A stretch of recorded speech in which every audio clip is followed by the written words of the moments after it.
The most detailed law in the Quran is divorce. Nowadays, people have made a joke out of this and said, "Talaq, talaq, talaq, talaq, talaq, talaq, talaq, talaq. What you gonna do now?" And then 2 hours later, "I didn't mean it. It didn't count. Let's go find a mufti." Right? Because we made a joke out of the... By the way, isn't that making the ayat of Allah a joke? It is, right? And you know what's even crazier? I don't know if this is just Pakistanis or what, but a lot of people have told me, "Oh, it doesn't count unless you say it 3 times. Who told you that? What book are you reading? Are you learning Islam from a comic book? This new short series is based on the findings of Dr. Saqib Hussain in his PhD thesis, Wisdom in the Quran, which was summarized and presented by Ustad Nouman in front of a live audience. The link to the full paper is in the description.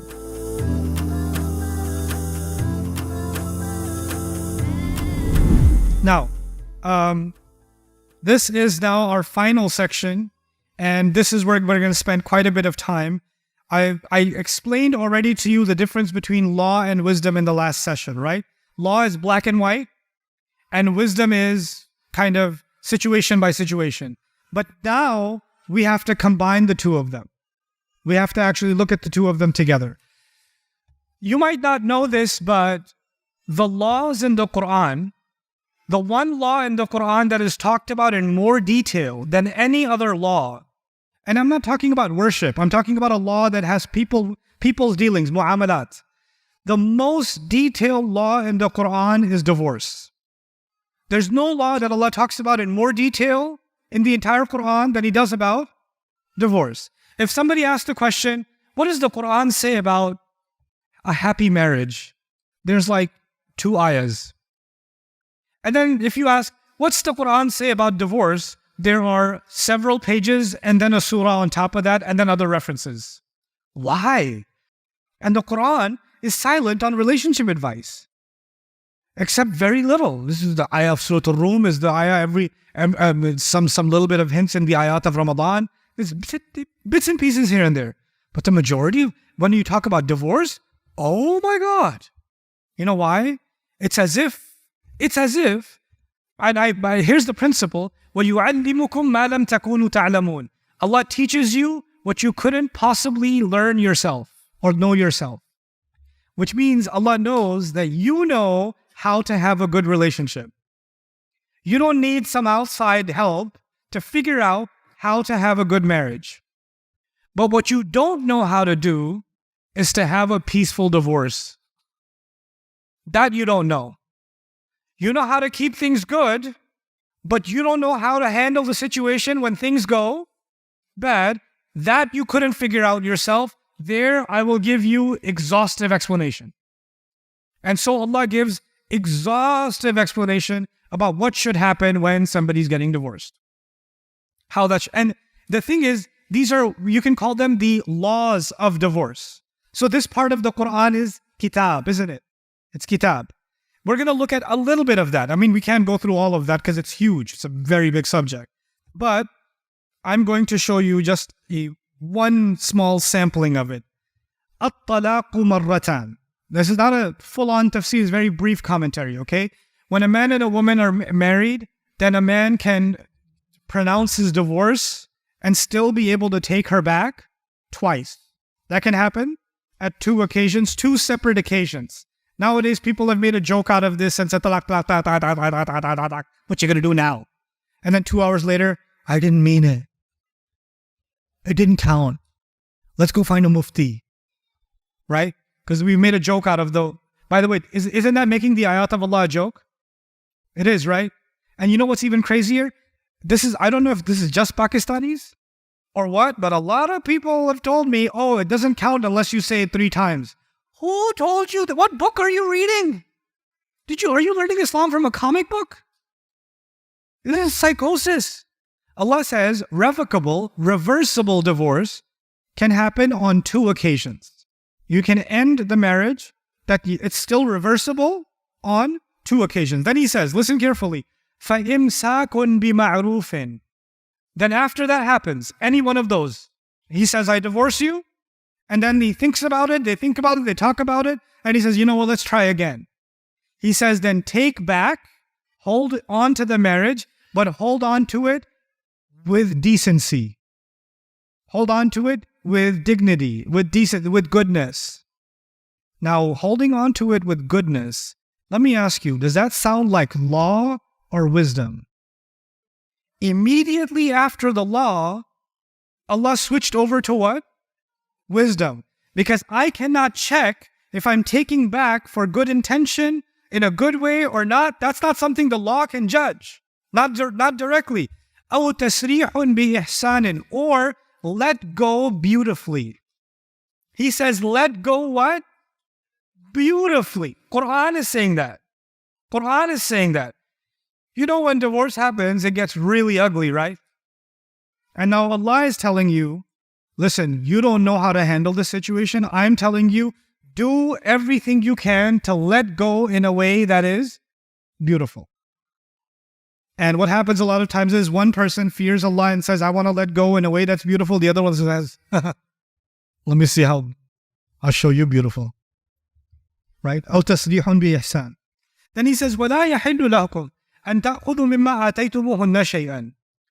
It is not, knowledge talking to the men. He says it's not halal for you. You're not allowed to take anything back that you gave to them. If you gave her a car, if you gave her a ring, if you gave her a necklace, if you bought her a PS5, right? Because you bought yourself a PS5 for Eid, but you said this is your Eid present. So officially you made it her Eid present. I'm just playing it so it doesn't go kharab, you know? I'm just keeping it. If you gave it to her, Allah says it's not halal for you to take back anything that you had given to them. Okay? Then, إِلَّا أَنْ يَخَافَا أَنْ لَا يُقِيمَا حُدُودَ اللَّهِ, unless they're both scared that they're not going to be able to abide by the laws of Allah. This is going to be a longer discussion, so I won't go into details here. فَإِنْ خِفْتُمْ أَنْ لَا يُقِيمَا حُدُودَ اللَّهِ, and if you're afraid that they both cannot abide by the law of Allah, فَلَا جُنَاحَ عَلَيْهِمَا فِيمَا افْتَدَتْ بِهِ, then there's no harm on either of them if she gives up some part of what she owed. Basically, the bottom line here, I'm being very brief here for now, is she wants to end the marriage, for example, but he doesn't want to let go. And she says, you know what? Keep the PS5. Can you just let me go? I don't want to stay. Just keep the PS5. Allah says there's no harm if she gives up something that's actually hers, but she says maybe that'll make the departure easy for me. Okay? So she's kind of almost like paying a ransom in this situation, a little bit. So he says, okay, he's not making her do it, but he's saying if that's what gets you away from the situation, it's no harm if you try to do that. That's halal for you. Because he already said it's not halal to take anything, right? But now he says, by the way, but if you think giving something up will let him go easy, then just do that. Okay? فِيمَا افْتَدَتْ بِهِ. تِلْكَ حُدُودُ اللَّهِ فَلَا تَعْتَدُوهَا. Those are the limits set by Allah. Don't cross them. وَمَنْ يَتَعَدَّ حُدُودَ اللَّهِ, and whoever crosses the limits set by Allah, فَأُولَٰئِكَ هُمُ الظَّالِمُونَ, then those are the people that have done wrong. Now, فَإِنْ طَلَّقَهَا, but if a third time he divorced her again. So two have already been mentioned. This is which time? Third time. فَلَا تَحِلُّ لَهُ مِنْ بَعْدُ, she is no longer permissible for him. They can't be together immediately. That's not possible. مِنْ بَعْدُ, thereafter. حَتَّى تَنْكِحَ زَوْجًا غَيْرَهُ, until she gets married to someone other than him. So she can't be with him anymore. Zubair is done. Sorry, Zubair is just an example. Zubair is done. She moved on with her life. 5 months later, she got married to Kareem. Sorry, Kareem. Okay. And then she married Kareem, and Kareem turned out that he likes Xbox. He doesn't like the PS5. Something happened. It didn't work out. And now she got divorced again. Okay. Now she got divorced, and she sent a text message to Zubair and said, hey, what you doing? And Zubair says, why are you taking? Aren't you married? No, not anymore. And so Zubair says, okay, let's try this again. Then it's okay. It's okay for you to go back to him if you got married to someone else and then it didn't work out, for a lady that's being told. Otherwise, the man is not allowed. By the way, what could be the wisdom? What's the hikmah behind that? Well, if a man says to a woman, I don't want you, I divorce you. Okay, I didn't mean it. Then she comes back 2 months later. You think I want you? I don't want you. Get out of here. kicks her out again, then takes her back. The third time, you don't get to yo-yo with this woman. The third time, it's done. Now you must experience the pain of knowing that she was with someone else because you didn't value her. So if you really want her back, Allah is going to have her live her life, and if that doesn't work out and she still wants you, decides that she wants you back, then maybe you can get back together. Otherwise, you guys are done.